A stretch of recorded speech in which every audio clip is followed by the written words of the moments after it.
Morning. Welcome again to our thought for the day. I want to read you a verse from Genesis chapter 42 and verse 36. And Jacob their father said unto them, Me have ye bereaved of my children. Joseph is not, and Simeon is not, and he will take away Benjamin. All these things seem against me. It's part 2 this morning of what we spoke about yesterday.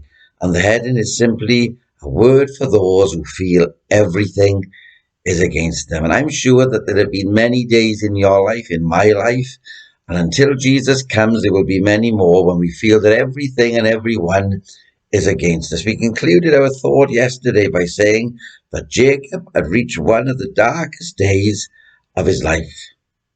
But this morning, the great news is that Jacob was totally unaware of what God was doing behind the scenes. And when everything seems to be going wrong, remember, friends, even though you may not know it, God is doing something behind the scenes. I want to tell you that God is forever moving behind the scenes for you and for me. You see, he thought that Joseph had been slain.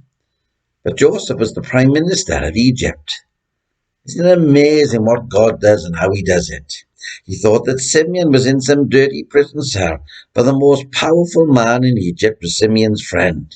He shrunk in horror of the loss of Benjamin, but his brother's heart was aching to throw his arms around about him. I want to tell you this morning, friends, that the most powerful word, not in Egypt, but the most powerful word, a person in heaven and earth, is your friend and mine. Jesus is on our side, and we cannot fail when Christ is within. The victory is ours. Things had never seemed darker to Jacob. There was no light at the end of the tunnel, and yet the truth was, far from being the darkest hour, soon it would be the brightest morning in his existence. And I want you always to remember, friends, that in our darkest shadows, in our darkest times, Jesus is always there. We used to sing an old chorus, and it simply said this: standing somewhere in the shadows, you find Jesus. He's the only one who cares and understands. Standing somewhere in the shadows, you will find him, and you'll know him by the nail prints in his hands. And I want to tell you, friends, this morning, he cares and he understands for you. And the nail-pierced hands of Jesus are there to support you and to be all that you need. He knows what you were going through.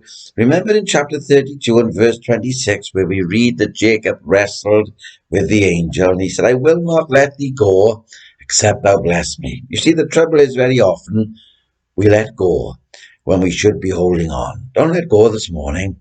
Hold on to Christ, and he will be your strength and your support. And Jacob didn't realize that all these things that seemingly was against him were working for him.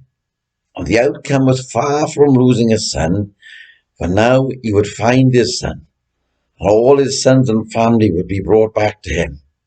And all the hidden lies and the wrongdoing was brought into the light. Friends, can I remind you today that never mind who or what is against us, greater is he that is in you than he that is in the world. Keep trusting. Even when the way seems black, even when the way seems impossible, for Christ is our light, and he alone is the one who can do the impossible. Trust him, prove him today, for he cannot fail.